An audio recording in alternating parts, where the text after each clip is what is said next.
The well pump had been losing pressure for 3 days before it finally quit at 11 o'clock on a January night, and Garrett Mercer was the only person within 8 miles who cared. He had known it was coming. The fittings were original 30-year-old brass that had survived hard winters by luck and stubbornness rather than any real structural integrity, and when the pressure gauge finally dropped to 0 and stayed there, he didn't curse or kick the pump housing. He just pulled his headlamp down over his forehead, picked up the wrench, and went to work. The temperature at 8,200 feet in the San Juan Range was 12 below 0 that night, and the cold had a particular quality up here that it didn't have anywhere lower. It didn't just sit on the skin, it found the gaps, the collar of a thermal shirt, the quarter-inch of exposed wrist between glove and cuff, and it worked its way in like something intentional. Garrett had been working the pump for 2 hours. His knuckles had cracked open somewhere around the 90-minute mark, and he'd wrapped them in a strip of electrical tape from his kit without stopping because the tape wasn't there to protect the skin.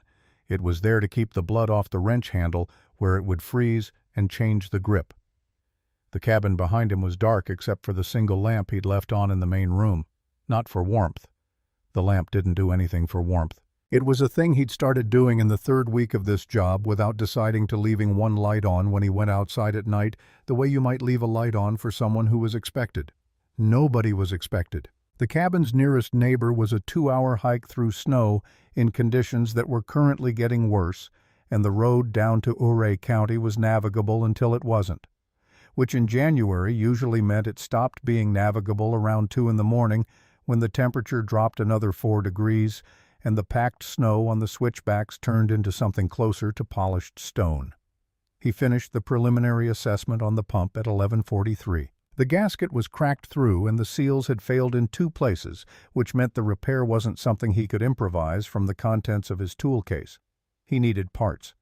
The parts were in Montrose, which was 2 hours away on a road he wouldn't drive tonight. He wrote the part numbers in the small spiral notebook he kept in his chest pocket. Not his phone, because phones ran out of battery and notebooks didn't, and he stood up from his crouch beside the pump housing and let his back register its complaint before he walked inside. The main room of the cabin smelled like sawdust, and the particular dry cold that settled into old timber walls when the heating system was running but not quite winning. Garrett had been restoring this property for 6 weeks. The roof was new, the insulation in the north and east walls was new. The structural repairs to the main floor joists were done, and they were good work, the kind that would outlast the next owner and the one after that. The well pump had not been on the original work order, but a failed pump was a failed cabin, and Garrett didn't leave things failing when he knew how to fix them. It was a quality that had cost him money more than once, and that he had never managed to talk himself out of.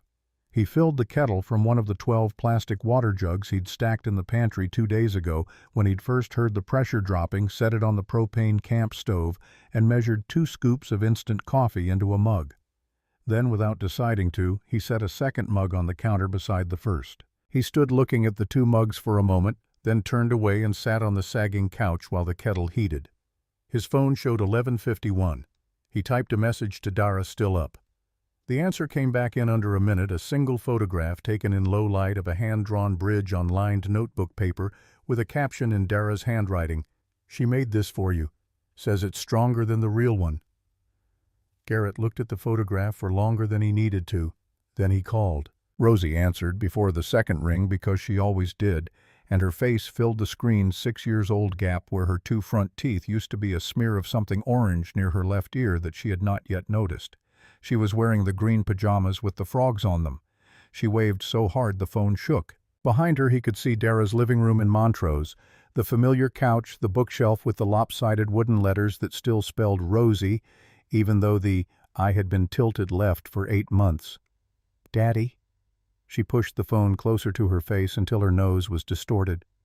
"Guess what I made in school?" "The bridge." He leaned forward. "Your mom already told me." Rosie dropped the phone an inch, indignant. "She wasn't supposed to tell you." "She told me there was a bridge. She didn't tell me anything else. Tell me the rest." The indignation evaporated. Rosie held up the drawing. It was better than the photograph had suggested. Careful parallel lines for the support cables, small squares for the deck, planking a river indicated by 2 wavy lines underneath. "It held 4 books, Daddy.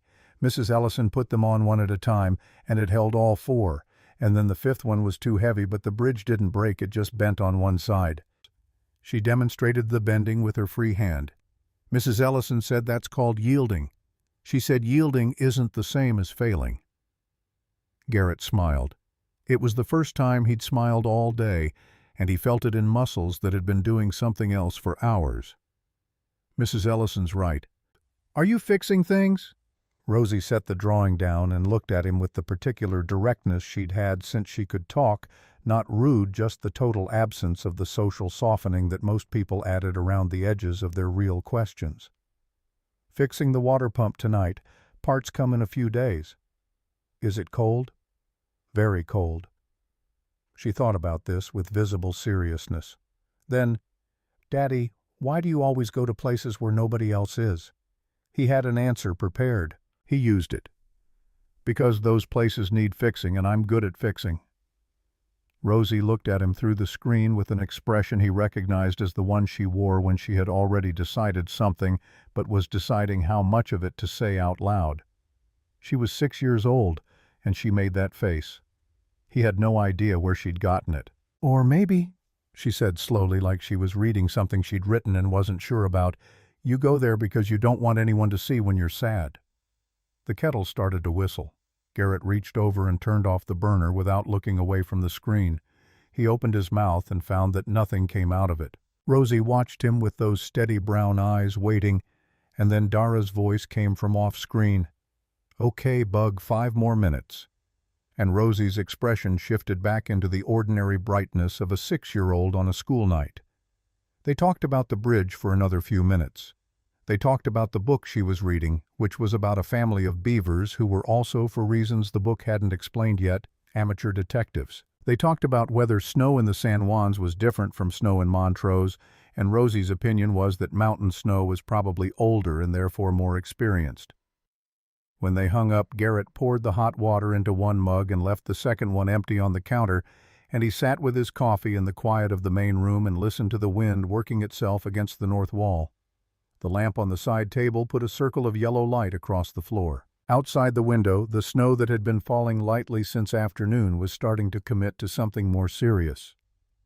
The flakes were larger, the gaps between them smaller.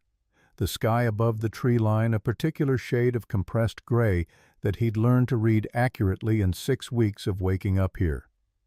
By morning the road would be borderline. By tomorrow night it would be closed. He was thinking about the sequence of repairs he could accomplish with jugged water when the headlights came across the window. Not the sweep of a car turning around in the distance, not lights from the county road half a mile below. Lights coming up his drive, moving slowly, because the drive was a sheet of compacted ice that no responsible driver would take faster than 5 miles an hour, and whoever was driving this vehicle was being responsible despite whatever had brought them here at 11:59 on a January night in conditions that were actively discouraging human movement. Garrett set his coffee down and stood up. The vehicle that stopped in front of the cabin was a black SUV new enough that the snow hadn't had time to age it. It sat in the drive with its engine running for 40 seconds after it stopped, which was long enough for Garrett to put on his boots and coat and step onto the porch, his breath coming out in visible clouds, his eyes adjusting to the angle of the headlights. Then the driver's door opened.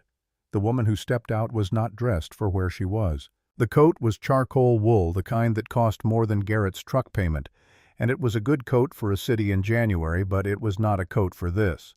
The boots had heels, not impractical heels, but heels on a surface that was essentially a skating rink. She moved with the careful tension of someone managing a physical situation through force of will rather than through appropriate footwear, and she had a leather duffel bag over one shoulder and a laptop bag over the other, and she was holding the laptop bag with her right hand pressed flat against it, even though the strap was doing its job, like she was keeping something from falling that wasn't going to fall. She stopped 10 feet from the porch steps and looked at the cabin. Then she looked at Garrett. Her face was sharp and exhausted in the way that came from sustained alertness rather than sleeplessness. The eyes were clear, not glazed, but they had been working hard for a long time. Dark hair pulled back with the imprecision of someone who'd started neat and spent several hours not thinking about it. She was maybe 30, maybe a year or two on either side. Her hands, the one on the laptop bag, the one hanging at her side, were red across the knuckles, not from cold. The skin was abraded the way hands got from gripping a steering wheel for hours with the particular force of someone who was either frightened or furious, and Garrett, looking at her, thought it was probably both. "You're trespassing." He kept his voice level, the way he kept his voice level when he was assessing a structural problem, not hostile, just measuring. "This is private property under active contract." "I know what it is." Her voice was controlled and ragged at the same time. Midwest accent with something flatter underneath it. She'd spent time somewhere that ironed the edges off.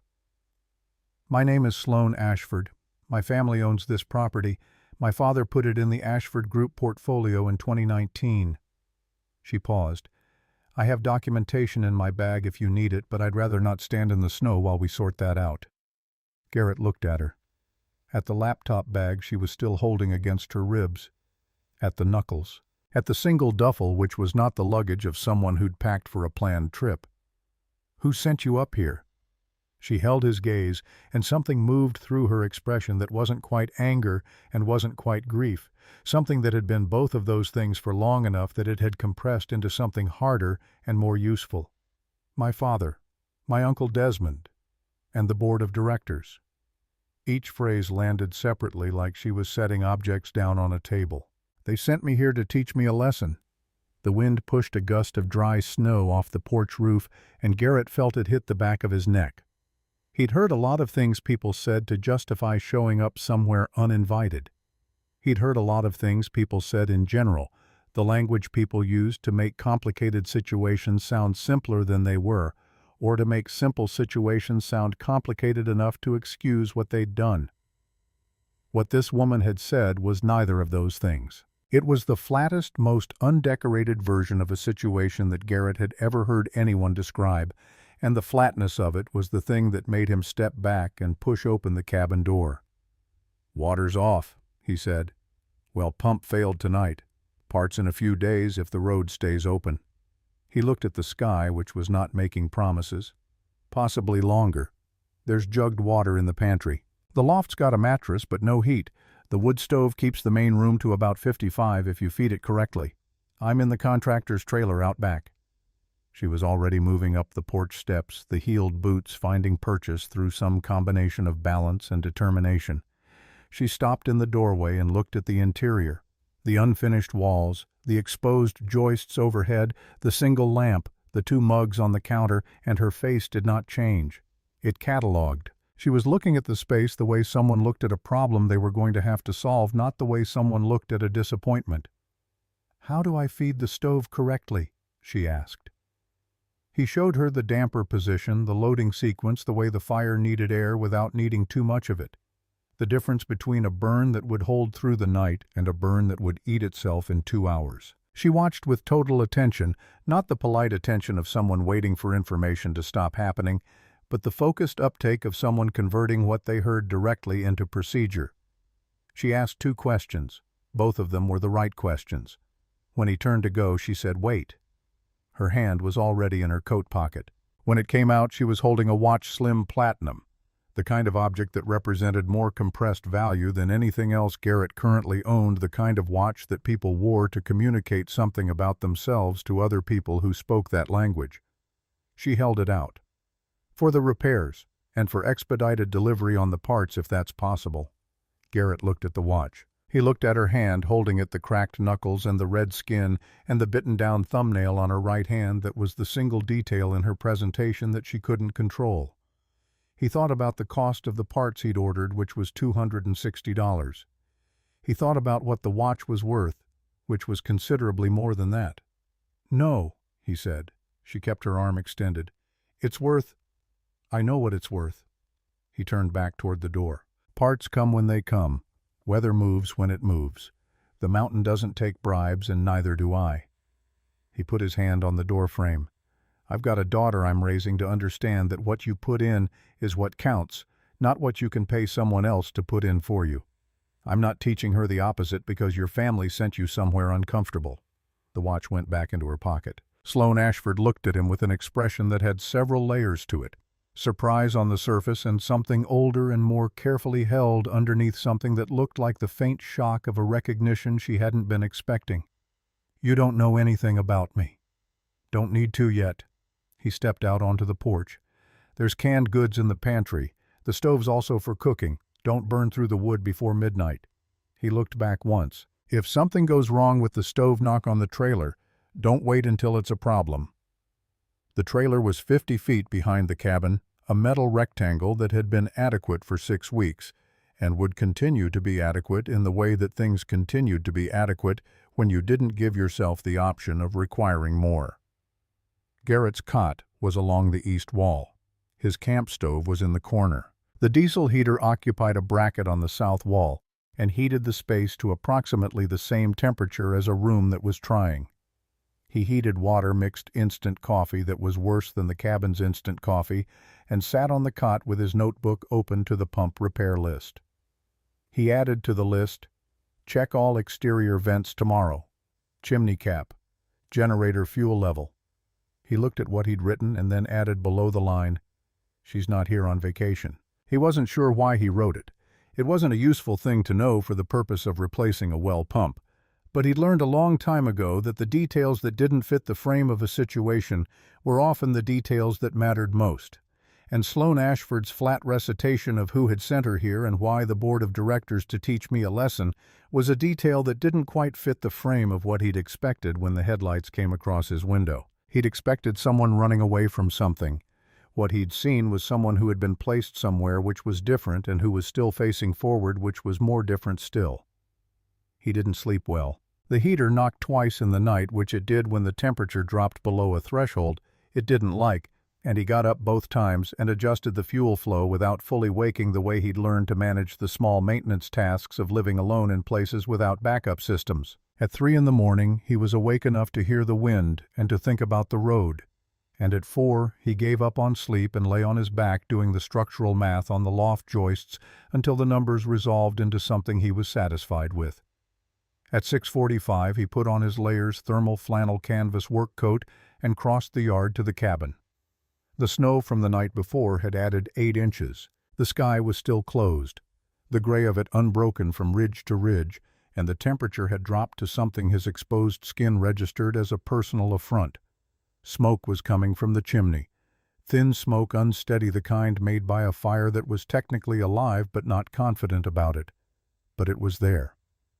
Garrett stood in the yard for a moment looking at it, and something adjusted slightly in his assessment of the woman inside. She had the laptop open on the couch when he came in, fingers moving across the keyboard with a speed that suggested she'd been at it for a while. She had changed clothes, dark jeans, a heavy wool sweater, wool socks. Her hair was still pulled back looser than the night before.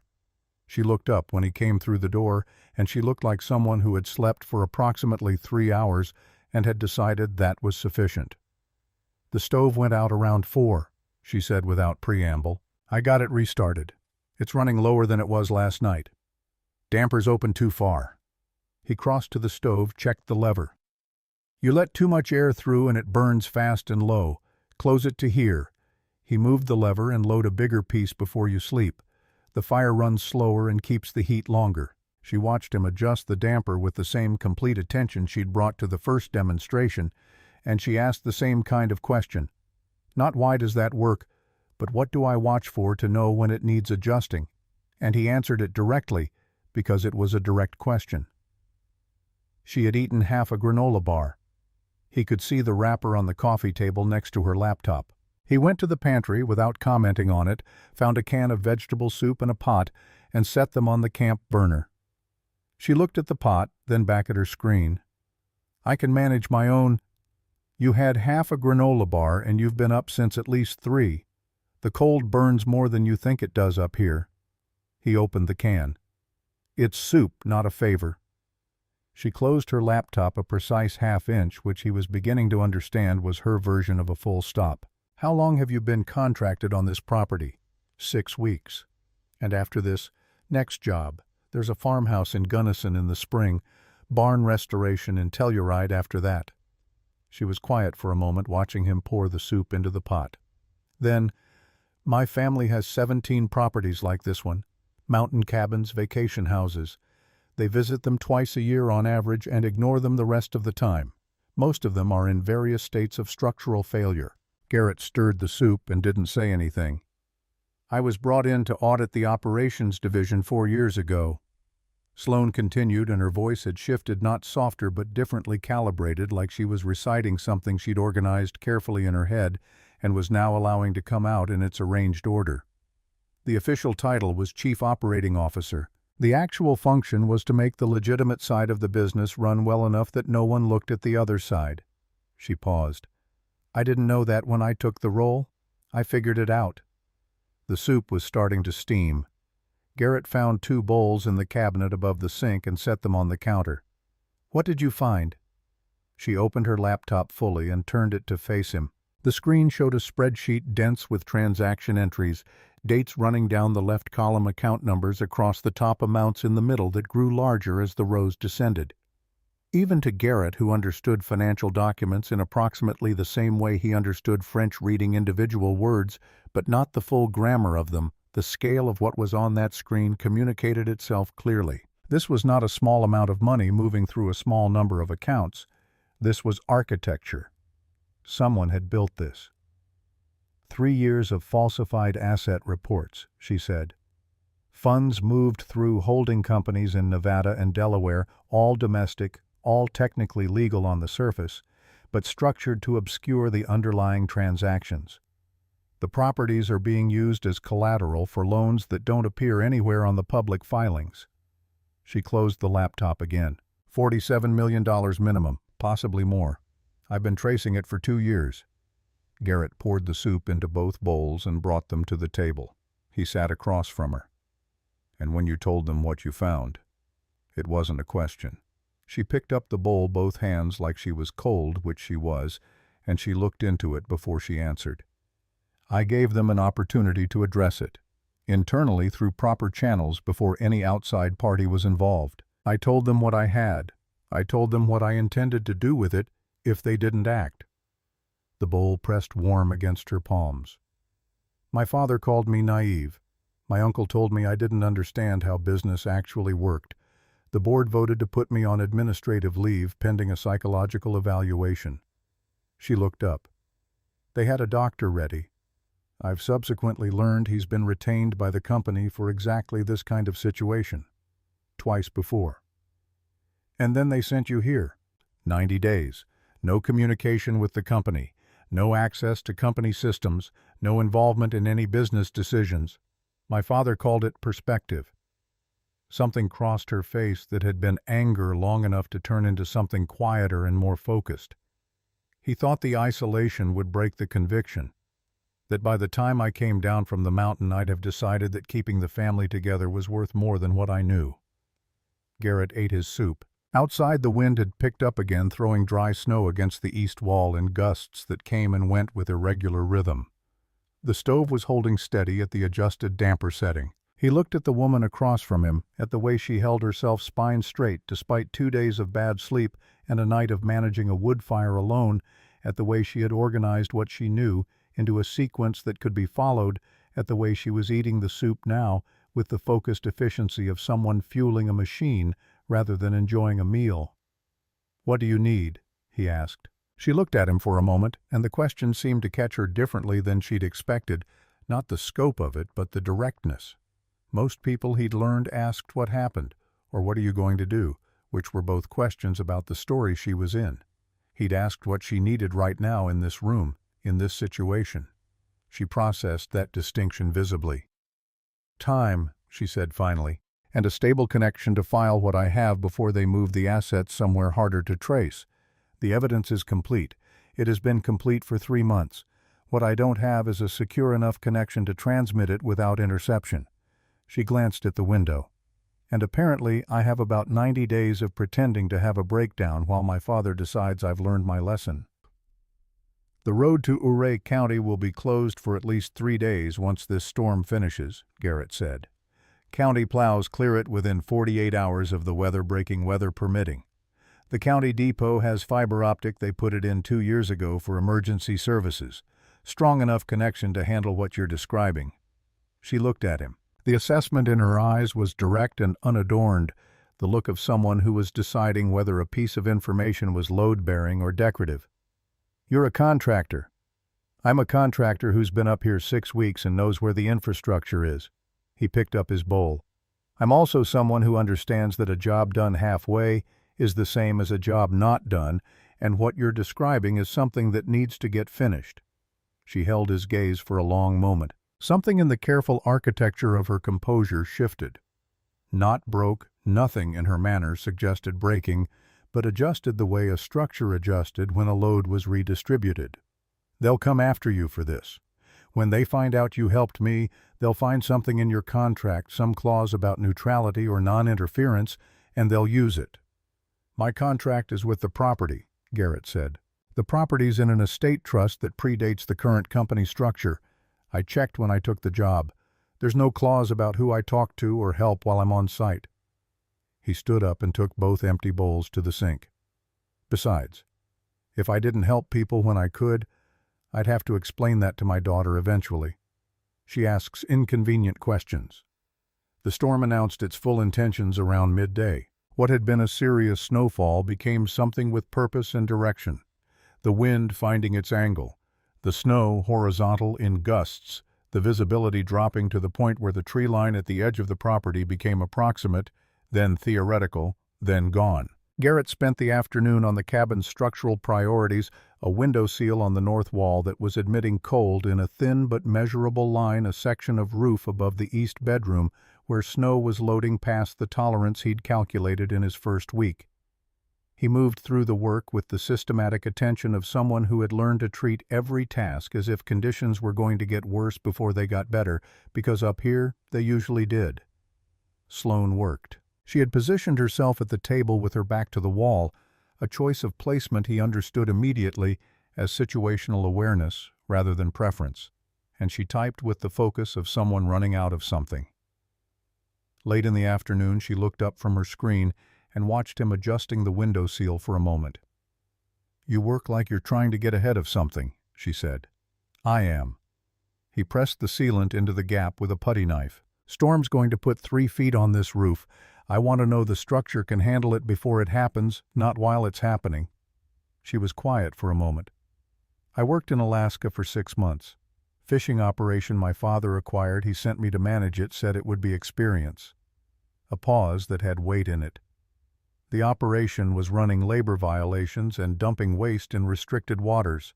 I documented it and testified before a federal environmental tribunal." He turned from the window. "How old were you?"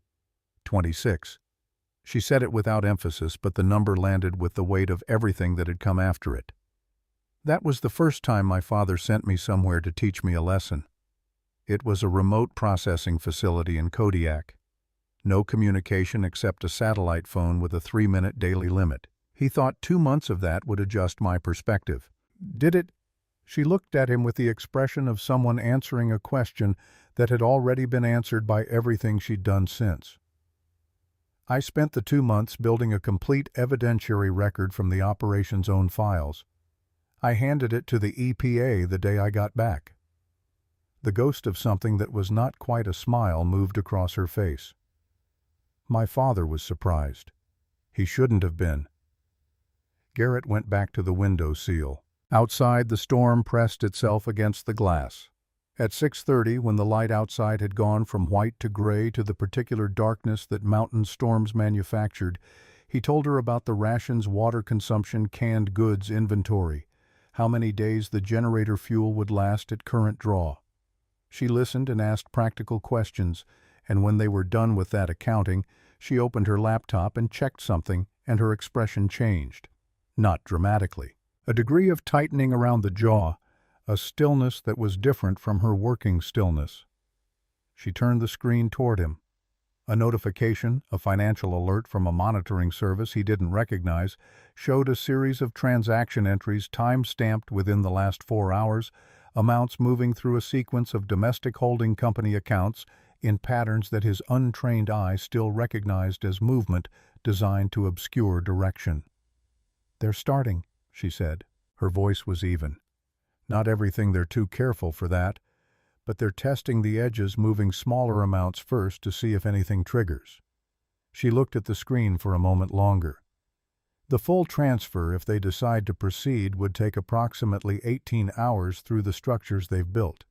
Once it's done, the money is technically traceable but practically invisible. It would take federal forensic accountants 18 months to reconstruct it. How long before the road to Ouray County is passable? 3 days minimum if the weather breaks tonight. She closed the laptop. Which it won't. He looked at her. She looked at him. The storm threw a gust against the cabin that rattled the north window in its new seal, and then the seal held, and the room was quiet again, except for the sound of the wood in the stove settling into its burn. "Then we wait for the road," he said, "and we make sure nothing else fails in the meantime." She held his gaze for a moment, and what passed through her expression then was something she'd clearly learned to keep below the surface, the face of someone who had been managing alone for long enough that the offer of simple, practical, unglamorous assistance hit differently than it should have. She didn't say anything. She just opened her laptop again and went back to work. Garrett fed the stove and sat on the couch with his notebook going through the next day's work list. Check the generator fuel level. Clear snow from the chimney cap before it loaded. Assess the loft floor joists now that the temperatures had settled. He wrote each item in the methodical shorthand he'd developed over years of jobs in places where conditions changed without warning, and the only hedge against chaos was knowing exactly what you intended to do next. At the bottom of the page below the work list, he wrote, "Check all vents. Both chimneys." He wasn't sure in that moment exactly why he wrote it as a separate item rather than including it with the chimney cap entry. The pump assessment had gone the same way, a detail at the edge of what he was looking at that his hands wrote down before his head had fully articulated why. He'd learned to trust that. Some part of him was tracking something that the rest of him hadn't caught up to yet. He closed the notebook and listened to the storm. Across the room, Sloane Ashford typed without stopping, her back to the wall, her eyes on the screen, the laptop bag on the floor beside her chair where her foot could find it without looking. The lamp on the side table put a circle of yellow light across the table and across her hands and across the 2 mugs still on the kitchen counter, one used, one empty, and the wind outside did what wind does at 8,000 feet in January, which was to make everything temporary feel more temporary and everything solid feel worth protecting. He didn't know yet what was coming. He had a detail in a notebook and a window that was holding and a chimney he'd decided to check in the morning. And outside, the mountain was applying its standard assessment to everything on its surface. The cabin, the trailer, the SUV in the drive, the 2 people inside who had arrived at this particular elevation by completely different routes and found themselves for the time being sheltered by the same walls. The mountain didn't care about any of that. It never did. That was the thing about it that Garrett had learned to find steadying rather than lonely. The mountain's indifference was absolute and impersonal, which meant it wasn't aimed at you. Whatever came next would come because of what was already in motion, not because of anything the mountain decided. He fed the stove 1 more log, set the damper where he'd showed Sloane to set it, and went back to the trailer to sleep. He left the lamp on. Day 3 came in without ceremony. Garrett was already outside before first light, checking the generator fuel level and clearing the overnight accumulation from the chimney cap with a long-handled brush he'd modified by splicing 2 sections of conduit together during his second week on the property. The snow had stopped sometime around 4 in the morning, leaving the kind of quiet that wasn't peaceful so much as preparatory, the mountain exhaling between efforts.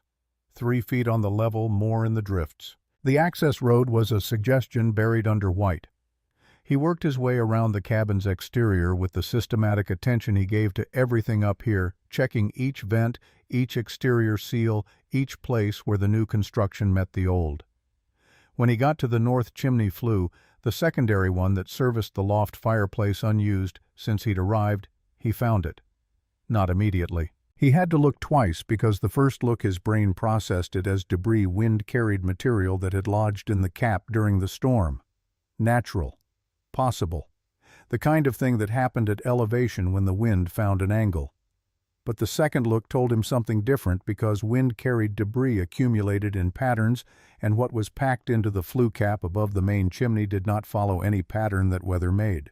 The branches were too uniform in their placement. The stones, 3 of them, flat-sided, the kind you found in creek beds and not on a snow-covered roof, were positioned with a deliberateness that nature didn't bother with. Someone had packed this flue. Not the loft flue. The main one servicing the wood stove that Sloane had been sleeping 6 feet from for 2 nights. Garrett cleared it without rushing because rushing on an icy roof at 8,000 feet was how you stopped being useful to anyone. He worked the blockage free carefully, checking the full depth of the flue with a flexible inspection probe from his kit, making sure there was nothing lower in the stack. When it was clear, he climbed down and stood in the yard for a moment with the removed material in his gloved hands and thought about the sequence of events from the previous afternoon. Desmond Ashford had come with 2 vehicles and 3 additional men. The vehicles had left. But Garrett had watched the vehicles, not the men, in the driveway curved behind the tree line 40 yards from the cabin, and the curve was long enough that a man on foot could step off the road into the tree line and not be visible from the porch once the vehicles rounded the bend. He put the material in a plastic bag from his kit, not because he was certain it would matter, but because a contractor who left potentially important things lying in the snow was a contractor operating below his own standards. He labeled the bag with date and time in his notebook shorthand. Then he went inside and installed the carbon monoxide detector he'd been carrying in his equipment case since the job started, mounting it on the wall near the loft ladder where it would catch any buildup before it reached the sleeping level. He tested it. The single green light blinked its steady confirmation. He didn't tell Sloane. She was at the table when he came in, already working, and she looked up with the brief assessment she gave him every morning now, checking he understood, not for danger exactly, but for the kind of information that a changed expression or a different movement pattern might carry. He had started doing the same thing with her without deciding to. He told her the road was still closed, and the storm system had moved east, and the next weather window was approximately 48 hours out. He did not tell her about the flue. What he told himself was that she needed to keep building her case without the distraction of knowing how far her family was willing to go. What was also true, and what he acknowledged in the part of himself that kept honest accounts, was that telling her would make the danger real in a different way than it currently was, and he wasn't ready yet to see what that did to the steadiness she'd been maintaining. They worked through the morning together. He had moved on to the loft joists, 4 of them compromised by decades of moisture infiltration, soft in the places where wood became something closer to memory of wood, and he showed her how to test a joist before committing weight to it, pressing a thumb into the grain and reading what came back. She understood the principle immediately and applied it with the careful patience of someone who had learned that incomplete information was more dangerous than no information. Her hands were better than they'd been on day 1. The blisters from the first afternoon of sanding had dried and toughened into the beginning of calluses, and she worked the sandpaper on the support beam sections with a steadiness that was different from the white-knuckled determination of the first day. She wasn't pushing through discomfort anymore. She was just working. "You learn fast," Garrett said, fitting a measurement against the second compromised joist. Her response came without looking up from the beam. "I ran operations for a company processing 200 million annually. You learn systems, or you fail publicly." A beat. "This is more honest than that. If I get the angle wrong on this beam, the floor tells me immediately. In a boardroom, you can get the angle wrong for 2 years and the floor holds long enough for everyone to pretend it was always fine." He marked the joist and moved to the third one. Alaska must have been the same way. "Physical consequences." She paused on the sandpaper. Not long, a second, maybe 2, and in that pause was the particular quality of someone touching something they'd learned to handle carefully. In Alaska, the consequences were other people's. The workers in the facility were paid below federal minimum and housed in conditions that violated 3 separate OSHA codes. The environmental damage to the restricted waters was the assessment I submitted, described it as potentially generational. She resumed the sanding. "My father sent me there because he thought remote and uncomfortable would make me compliant. He sent the wrong daughter." Garrett looked at her across the loft space. She had her jaw set and her eyes on the beam, and there was something in the set of her shoulders that was not defiance exactly, because defiance required an audience. And she said this the same way she said everything, as a statement of condition rather than a claim. How many times before this, Alaska was the first. The sandpaper moved in long, even strokes. Then a real estate management position in Phoenix, handling properties that were being used for tax structuring that I reported to the IRS. Then a logistics role in Detroit warehouse operation with labor practices I eventually gave to the Labor Department. She stopped and looked at the beam she'd been working, checking her progress with the systematic assessment he'd watched her apply to everything. Each time I found something wrong. Each time I said so. Each time they sent me somewhere harder. And this is the hardest. She looked at him directly. This is the one they designed to break what the other three didn't. 3 months of isolation. No communication with anyone who knows me. No professional context. No identity, except the one they assigned unstable daughter liability problem that needs managing. Something moved through her eyes that she let move through without stopping it. They think if you take away everything a person built themselves into, they'll go back to being whoever they were before they built it. Garrett thought about a 16-year-old standing in a kitchen doorway in a house in Glenwood Springs, deciding that what was happening in that kitchen had to stop, regardless of what it cost him. He thought about the months after and the years after, and the slow, deliberate process of building himself into something that couldn't be reached by the same hands that had tried to shape him in the first place. He didn't say any of that. He moved to the fourth joist and tested it with his thumb and found it sound. They miscalculated, he said. That was enough. They were eating lunch, canned chili, heated on the camp burner, the practical meal of people managing calories rather than pleasure, when the sound of engines came through the north wall. Not one engine. 2 moving up the access road at the careful pace of vehicles that had come equipped for exactly this surface. Sloane heard it a half-second after Garrett did, and went still in the way that prey animals went. Still not frozen, but intensely gathered every available sense redirected toward the source of the sound. She was on her feet before the first vehicle came visible through the east window, the laptop already closed and her hand resting flat on it. Desmond Ashford stepped out of the lead vehicle wearing a Gore-Tex field jacket that was expensive in the understated way that suggested the person wearing it didn't need the jacket to communicate their income. He was 54 years old and built like someone who had been athletic in his 30s and maintained the structure, if not the function of that, and he moved across the snow-covered yard with the particular confidence of a man who had spent decades in rooms where his presence alone shifted the balance. He had 2 men with him from the second vehicle. Not introduced, not explained.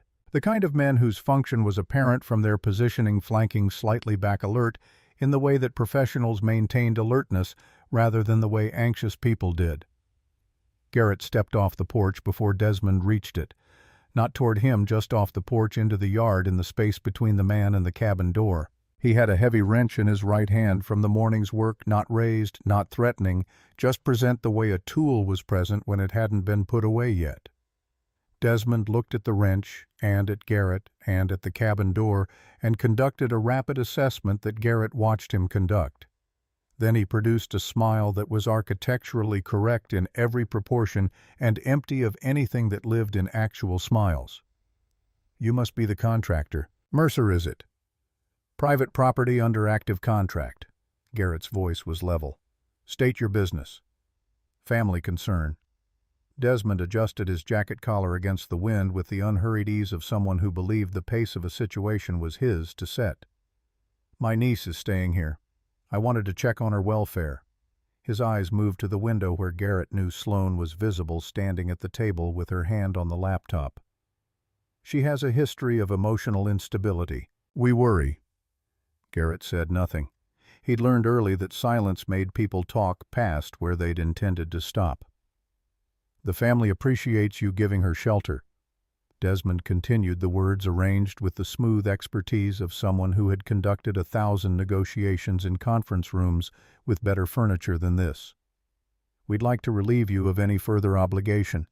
We can have her back to Denver by this evening where she can receive proper care." He paused, calibrating something. We'd of course compensate you for any disruption to your work schedule. Generously." The word generously landed and sat there in the cold air between them. Garrett's hand was relaxed on the wrench. He heard the cabin door open behind him, heard the specific weight and rhythm of Sloane's steps on the porch, and he didn't turn around. Desmond's eyes moved to his niece. Whatever he'd expected, the controlled removal of someone who'd had 3 days to erode the look on Sloane Ashford's face as she came to stand at Garrett's left was not it. She was wearing the heavy wool sweater, and her hair was back, and her hands were at her sides, and she looked at her uncle with the calm of someone who had been preparing for this particular conversation for considerably longer than 3 days. "Hello, Desmond." The temperature in her voice would have been comfortable in the flu. "Still doing your own errands. That's either loyalty or an acknowledgement that this particular errand isn't something you can delegate." Desmond's smile didn't waver, but something behind it recalculated. "Sloane, you look tired." "I look like someone who's been sanding structural beams and sleeping by a wood stove. Those things are true." She tilted her head slightly. "The tired you're looking for isn't there." The 2 men from the second vehicle had moved, and Garrett tracked it in his peripheral vision without redirecting his attention from Desmond. They were at the flanks now. The geometry of the yard changed by 4 feet in each direction. "You don't have to do this," Desmond said, and the delivery shifted softer, the calculated warmth of someone accessing a different register. "Whatever you think you've found, whatever narrative you've constructed, your father is worried about you. I'm worried about you. Come home. Let's talk about this like adults who understand what's actually at stake." "What's at stake," Sloane said, "is $47 million and 6 people who made choices they'd prefer not to be accountable for." She kept her voice the same temperature. "What's also at stake is whether the next person who finds something wrong inside this company spends 4 years being repositioned until they break or until they don't. I'm interested in this record on that second option." Desmond looked at Garrett. The look was an assessment, direct and professional, the evaluation of an obstacle. "Mr. Mercer, you seem like a practical man. You have a daughter in Montrose. You have ongoing contracts in this state that depend on your professional reputation remaining uncomplicated." He let that settle. "I'm sure you understand that the wisest position for someone in your situation is to focus on the work you were hired to do." Porter Vane appeared from the second vehicle carrying a manila envelope. He was 45 and wore his function in the set of his jaw. Not cruel, not eager, simply professional in the way that legal instruments were professional. He held the envelope toward Garrett without extending it far enough to require approach. Garrett looked at the envelope. He looked at Vane holding it. He took the envelope, opened. It read the single page inside it, and then tore it in a clean motion down the center, aligned the halves, and tore it again. He put the quarters in his coat pocket. "My contract with this property is valid and current," he said. "You're welcome to contest it in Ouray County District Court when the road opens." He looked at Desmond. "Until then, you're on private property without invitation.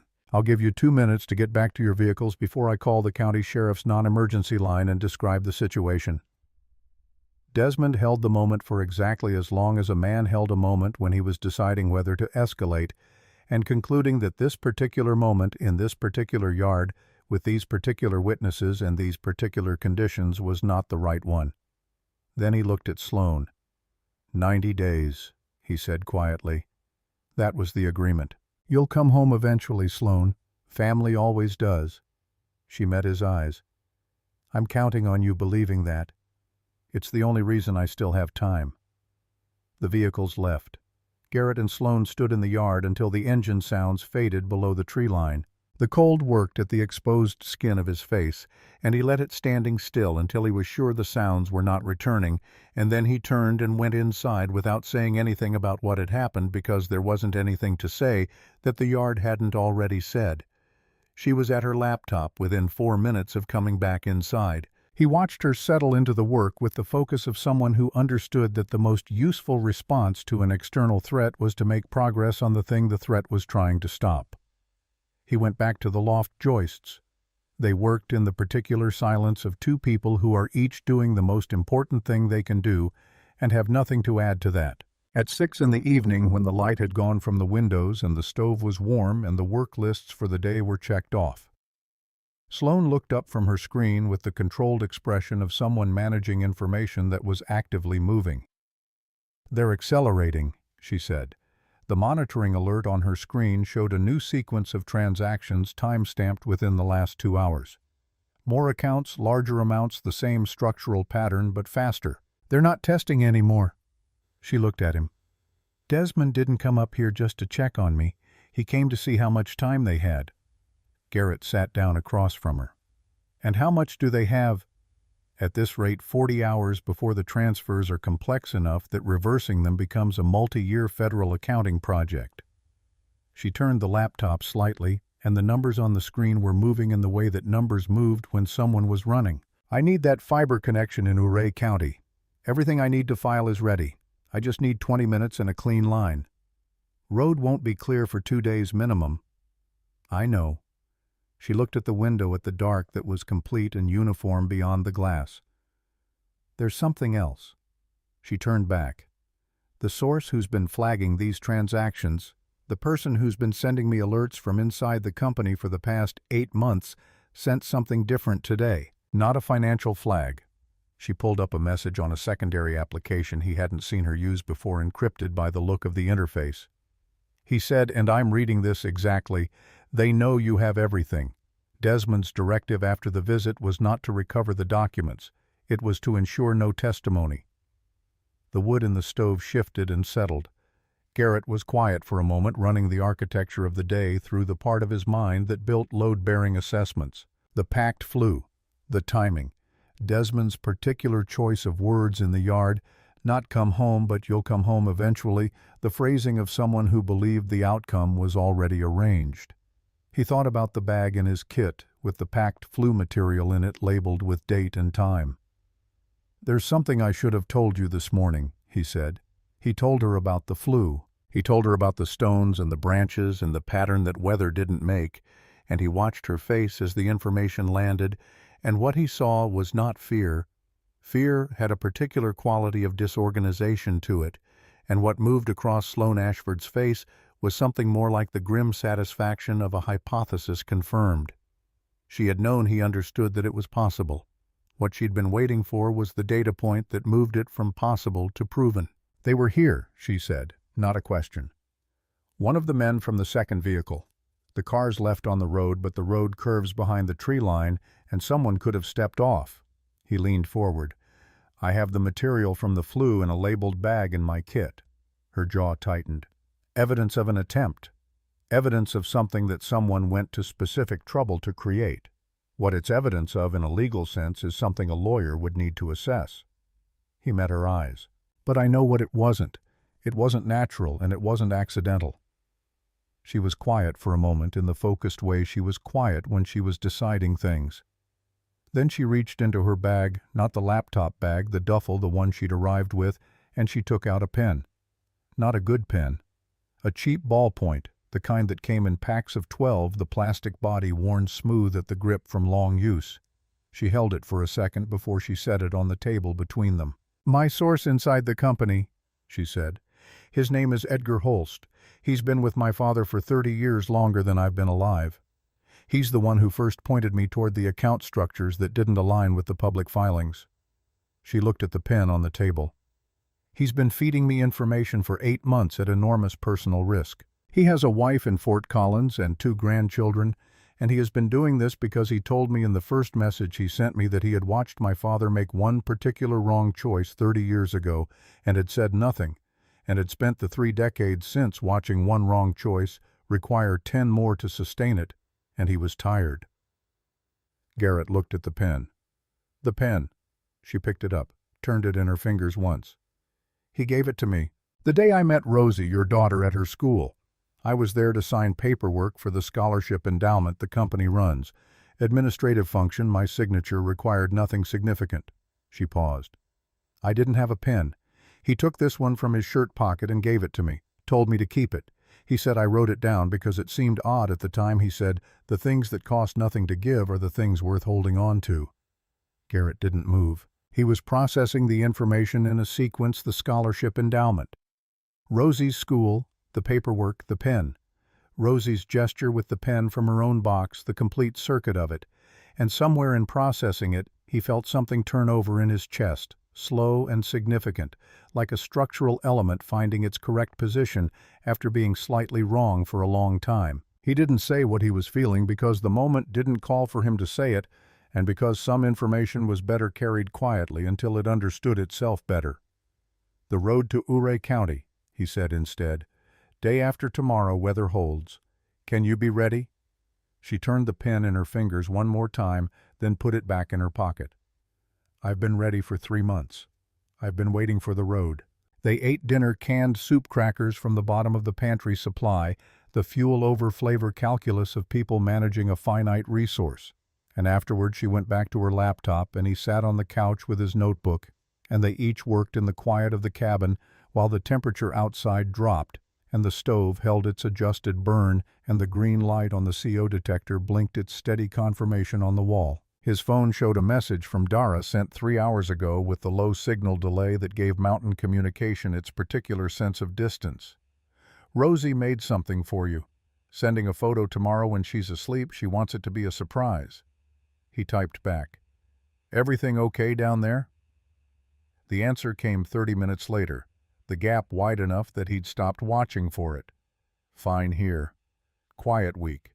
She keeps asking when you're coming home." He wrote in his notebook, 2 more days to the road. Keep the vents clear. Trust the structure." It was advice for a building. He was aware it was also advice for something else.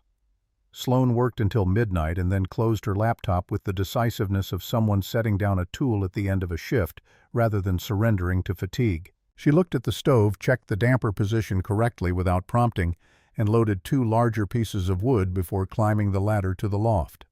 Garrett took the first watch. He sat by the stove and fed it when it needed feeding and watched the CO detector blink green and listened to the mountain silence, which was not empty but occupied with the low-frequency presence of something very large and very patient and indifferent to every schedule anyone had ever tried to impose on it. The road would open when it opened. The transfer window Sloane was racing against would close when it closed. Everything in between was the part you controlled, which was to say the quality of what you did with the hours you had and whether you spent them building something that would hold. He checked the detector one more time before he let himself close his eyes. Still green. Still blinking. He thought about Rosie's Bridge 4 books and a yielded 5th, and about the difference between yielding and failing, which was apparently something a 6-year-old and a structural engineer both understood, and which he was only now at 34 beginning to apply to the parts of himself he'd been leaving uninspected. Outside, the mountain waited. It had been waiting longer than anyone involved in this situation had been alive, and it would be waiting after all of it resolved, and that continuity was either terrifying or steadying depending on what you needed it to be. Garrett decided at 11:59 on the 3rd night in a cabin with 1 good lamp and 2 clean vents, and a woman upstairs who was going to see this through whether anyone helped her or not, that he needed it to be steadying. He fed the stove one last time and set the damper and listened for anything that didn't belong in the silence. Nothing came. Not yet. The call came on the morning of day 4, and it came to Garrett's phone, not Sloane's, which told him everything he needed to know about how carefully it had been arranged.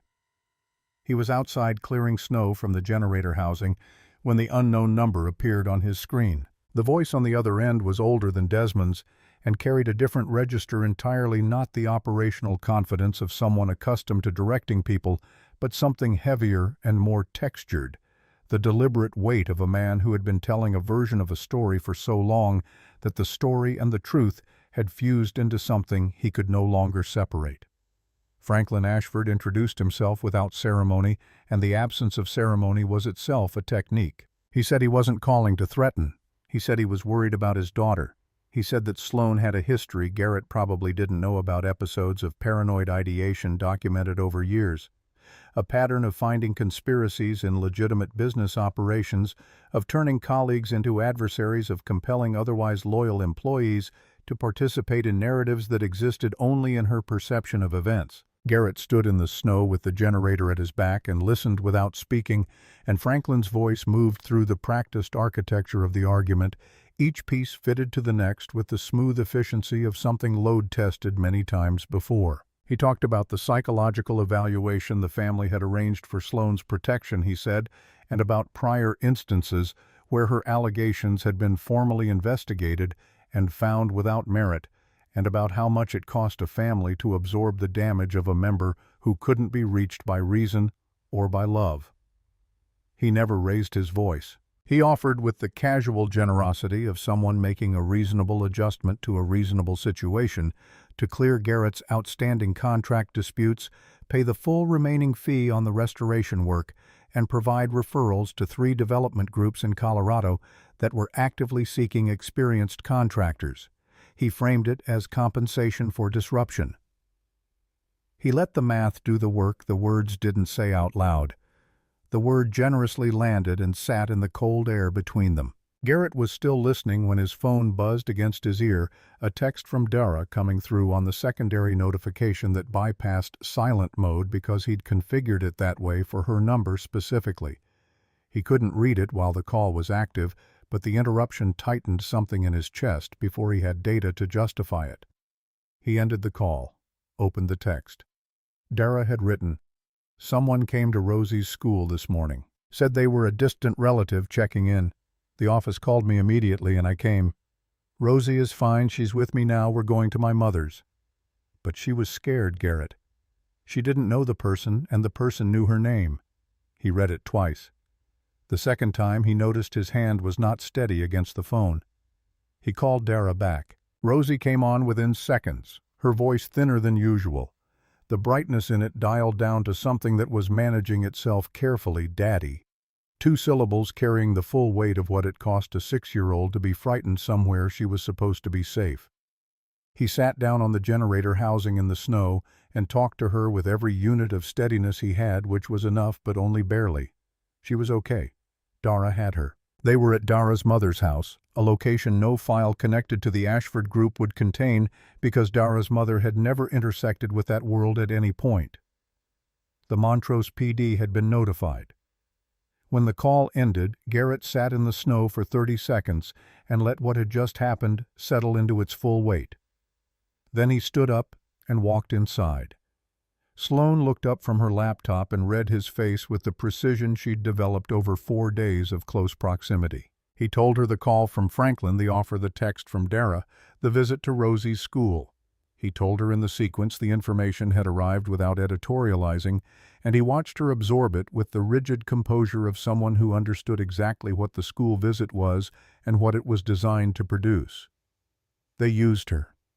Her voice was level, but something underneath it was not.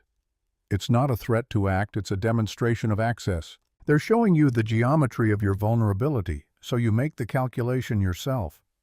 She closed her eyes for 1 second, then opened them. "I'm sorry. I didn't anticipate they'd move outside the property." "They're trying to move me." Garrett picked up his keys from the hook by the door. "They figure if I leave, you're easier to isolate." He looked at her. "Road to Ouray County. Can you be ready in 10 minutes?" She was already closing her laptop. The road down the San Juan access had been cleared to single-lane passable by the county plow at dawn, and Garrett drove it with the focused efficiency of someone who had memorized every curve of the descent over 6 weeks.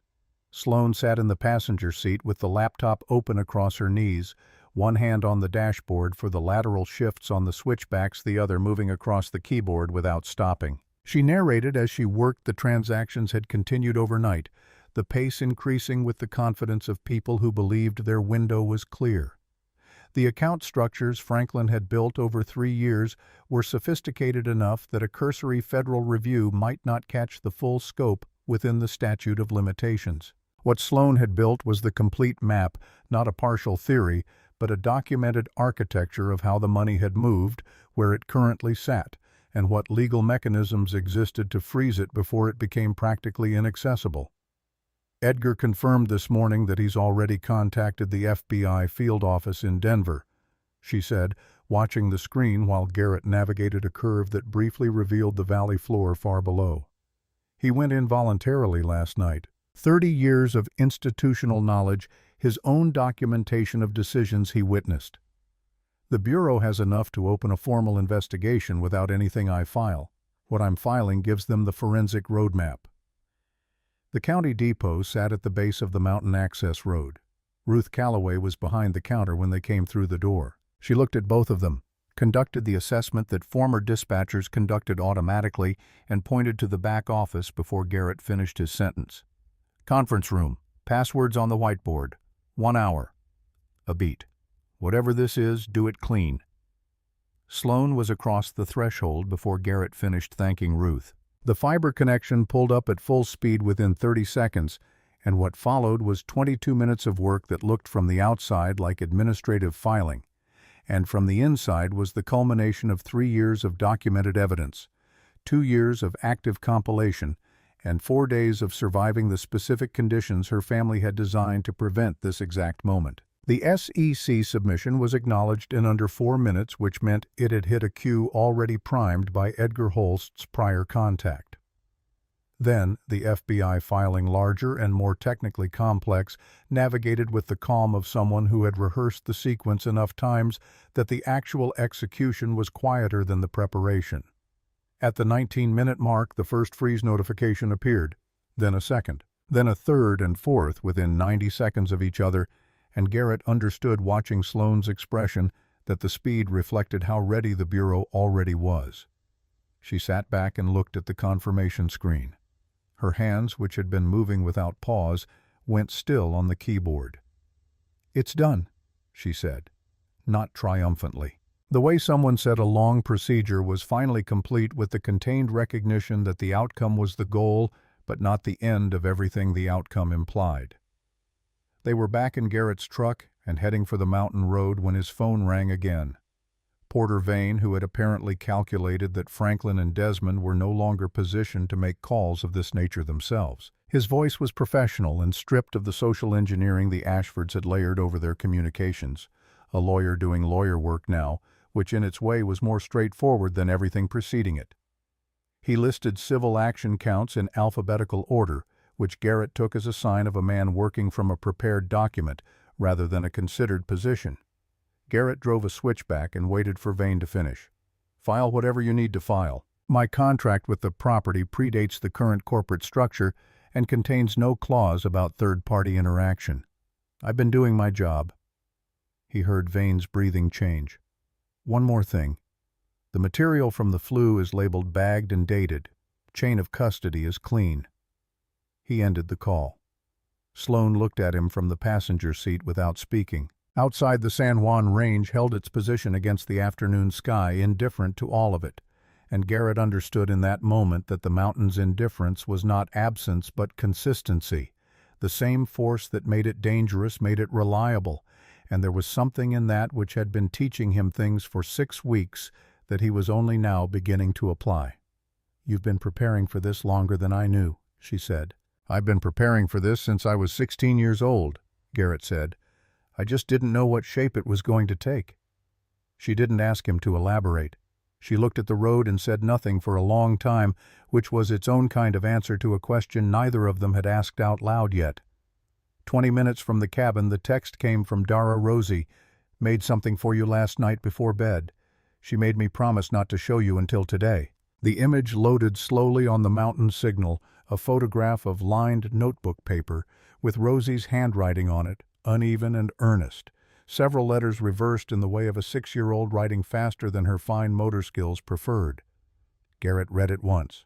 He read it again. Rosie had written, "Daddy, the woman with my pen. I want her to keep it. I like her." The spelling of woman was incorrect and had been lightly corrected above in Dara's handwriting, so the original attempt was still visible underneath like a foundation showing through.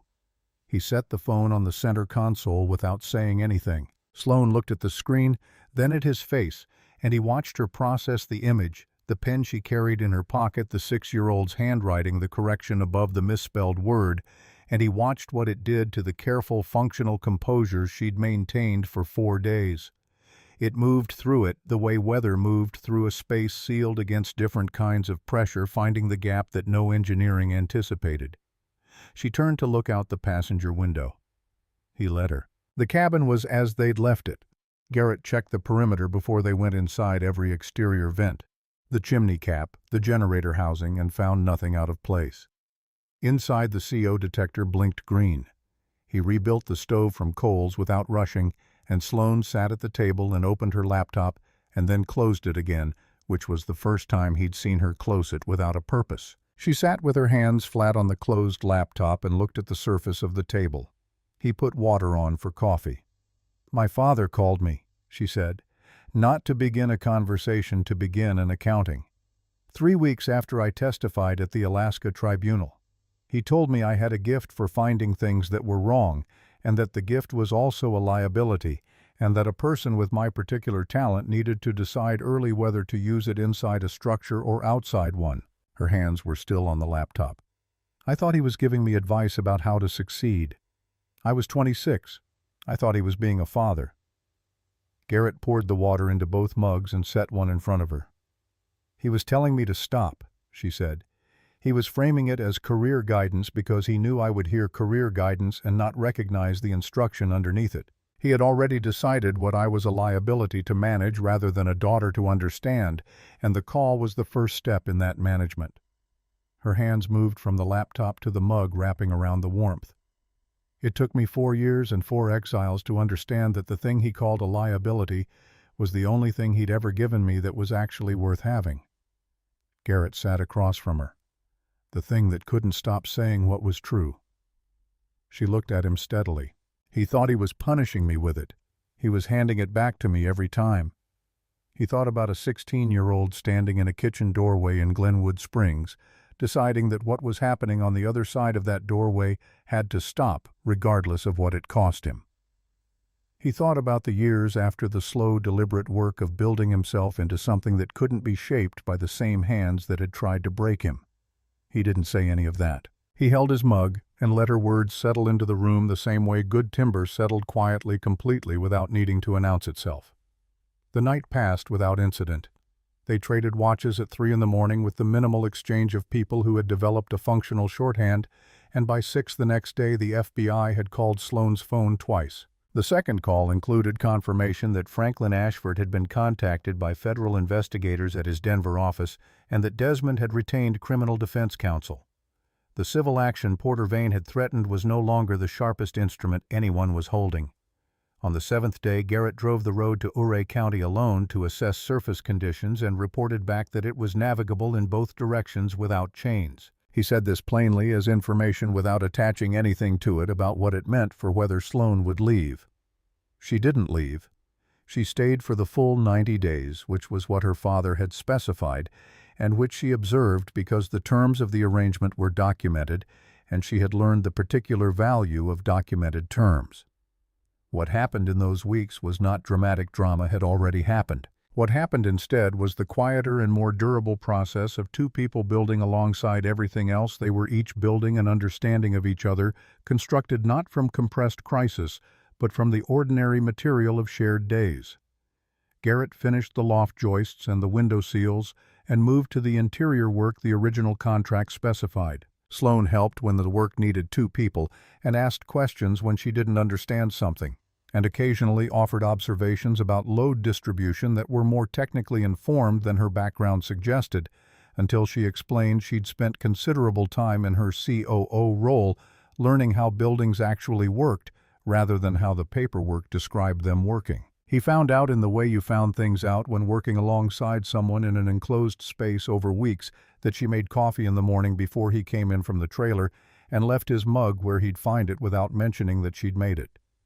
That she kept every document Edgar Holst had sent her in a folder labeled with his initials rather than a description of its contents discretion that was also a form of care. That she had spent the 3 months before the cabin between the board's decision and the SUV arriving in the drive not in grief or anger but in meticulous preparation of everything she would need once she was here, which told him something precise about how she understood time and what she did with it under pressure. He noticed sometime in the 4th week that she had started looking at the small mirror above the kitchen sink when she passed it in the mornings, not stopping, not studying herself, just the brief glance of someone reclaiming a habit they'd let lapse. He didn't comment on it, but he noticed the day it happened for the first time, and he noticed that it corresponded with the morning the first federal indictment notification came through on her phone, and he understood without needing it. Explained that there were things a person stopped doing when they were living inside a story. Someone else had written about them, and things they started doing again when they took the pen back. The federal case moved in the way federal cases moved, not quickly, but with the inexorable quality of something properly set in motion. Franklin Ashford was indicted on 7 counts, including securities fraud and conspiracy to obstruct justice. The indictment made clear that the chimney tampering fell within the conspiracy count, the physical evidence from Garrett's labeled bag providing the evidentiary link between the financial crimes and the attempt to prevent testimony. Desmond faced 11 counts. Porter Vane faced charges that reflected a longer timeline of decisions than the past week. Edgar Holst was not charged. His cooperation agreement was comprehensive, and his testimony was expected to be the backbone of the prosecution's case. At his sentencing hearing, Franklin Ashford made a statement. Garrett read it later in a court filing document that Sloane left open on her laptop without comment. Franklin said that he had made one wrong decision in his early career and had spent 30 years making additional wrong decisions to protect the first one, and that at some point the structure of wrong decisions had become the only structure he knew how to operate inside. He said he had looked at his daughter's methods and seen his own applied to opposite ends, and had not known what to do with that recognition except to try to stop her from making it public. He did not say he was sorry to Sloane directly. What he said was that he had understood too late that the thing he'd tried to suppress in her was the thing he'd lost in himself before she was born. Sloane read the same document at the same table. When she finished, she closed the laptop and was quiet for a long time, and Garrett, who was working on the window trim across the room, did not ask her what she was thinking because the quality of her silence told him she was thinking something true and complete, and that it didn't need his input to be either of those things. On the last day of the 90 days, Garrett mixed paint in the morning and stood in front of the northwest corner wall in the afternoon with a brush in his hand. The wall had been waiting since the first week. He had worked around it and past it and found structural reasons to prioritize other surfaces, and he had known for most of the 90 days that the reasons were not structural. They were the reasons a person had for leaving the last thing undone when finishing it meant the project was over, and the project being over meant something he hadn't been ready to mean. He was ready now. He applied the first coat in the afternoon and the second in the early evening, and Sloane was at the table and the stove was warm, and outside the March light was doing something different than January light had done, carrying in its angle the information of a season turning. When the second coat was finished, he stood back and looked at it. Complete. Every wall the same. The room as it was supposed to be. He held the brush at his side and said nothing for a moment, because the moment had enough in it already, without adding words to it. Sloane came to stand beside him, close enough that their shoulders were almost touching. She looked at the wall and then at his face, and he looked at her, and what was in her expression was not soft exactly, but open, which for her was the equivalent. "It looks right," she said. "It is right." He turned to face her, and the directness of it turning fully not the peripheral acknowledgement they'd been giving each other for weeks was itself a statement. "I've been leaving that wall unfinished since the second week, not for structural reasons." She held his gaze. "I know." A pause. "I've been waiting to see when you'd be ready." He looked at her for a long moment with the look he gave structures. He was deciding whether to trust, not skeptical, not credulous, but precise. He found what he usually found when the materials were right and the work had been done correctly. The thing in front of him was built to hold weight. "I have ongoing jobs," he said. "Gunnison in April. Telluride after that. A daughter in Montrose who asks inconvenient questions and will have opinions about this that she'll express directly and without preparation. I know about Rosie's opinions." Sloane's hand went to her pocket, and he knew without looking that her fingers had found the pen. "I've been carrying the evidence of one of them for 3 months. She met his eyes. "I'd like to meet her properly, on her terms and yours. I'm not asking for more than that to start."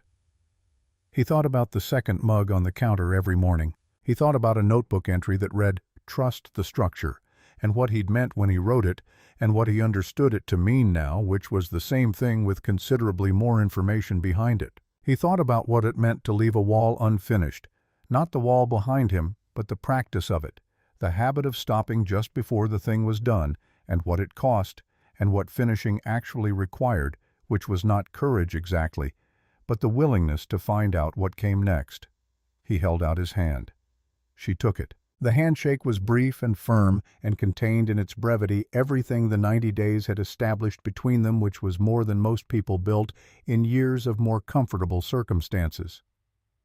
Rosie arrived the following Saturday with Dara, who brought her to the cabin door and assessed the situation with the quiet intelligence of a woman who knew Garrett's face well enough to read it accurately. She read it, nodded once, her version of indicating that her evaluation had come out adequately, and stayed near the truck while Rosie went inside.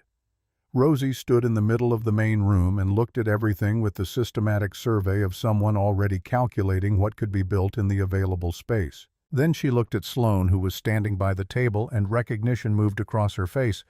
Without surprise, she had apparently prepared herself for this meeting in ways she hadn't disclosed to anyone. She walked across the room and stood in front of Sloane and looked up at her with those steady brown eyes. "Do you still have my pen?" Sloane took it from her pocket and held it out. Rosie looked at it, then back up. "I want you to keep it," she said with the complete logical confidence of a 6-year-old who had already resolved this question before arriving. "I gave it to you. You can't give it back." Sloane closed her fingers around the pen. "Okay," she said quietly, and the word meant more than one thing.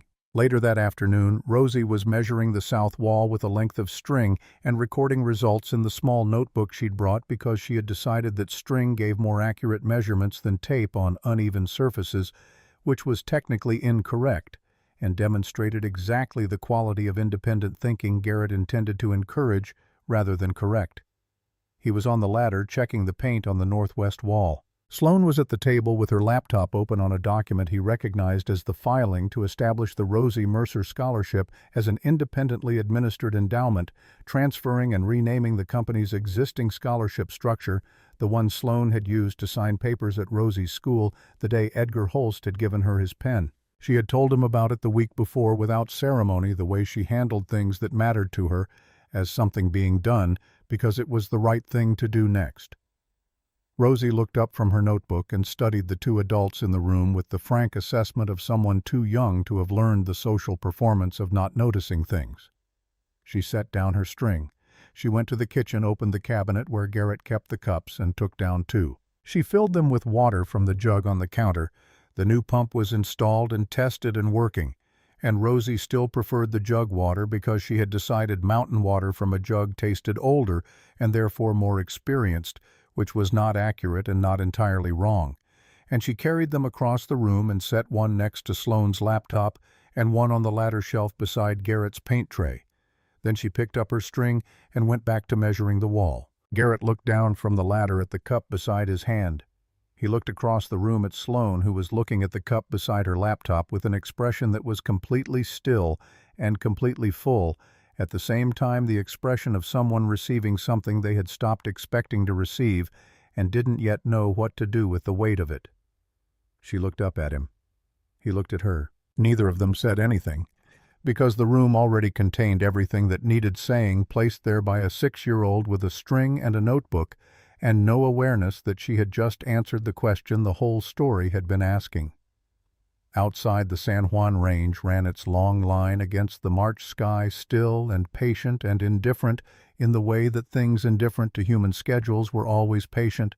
They simply continued. The snow on the south-facing slopes was withdrawing by inches, while the north faces held. In 6 weeks, the access road would be reliably clear. In 8, Garrett would drive it for the last time on this job and point the truck toward Gunnison and the next structure that needed someone to find what was failing before it fell. And Sloane would be here in a cabin she had purchased from the liquidation of her family's estate building, something of her own from the materials that the past 3 years had produced, not despite everything that had happened to her, but out of it, the way a good restoration worked, keeping what was sound and replacing only what had failed. His father had told him once, in the brief, clear years before drinking made him someone else, that you built for the loads you couldn't anticipate. Not the known weight, the unknown one coming from directions nobody had drawn on the plan. You made the materials honest and you made the joints true, and then you trusted what you'd built to do what it was built to do. Garrett climbed down from the ladder. He put the brush in the cleaning solution. He stood in the finished room, every wall complete, every surface done the work as good as he knew how to make it, and he understood that the materials here were honest and had been for some time, and that he had simply needed 90 days and one unpainted wall to arrive at a point where he could see it clearly. He picked up the cup Rosie had left on the ladder shelf. The water was cold and tasted like the mountain it had come from, which was exactly what it was. That was enough. It had always been enough. He just hadn't known until now what enough actually felt like when you stopped leaving the last wall unfinished and let the room be complete.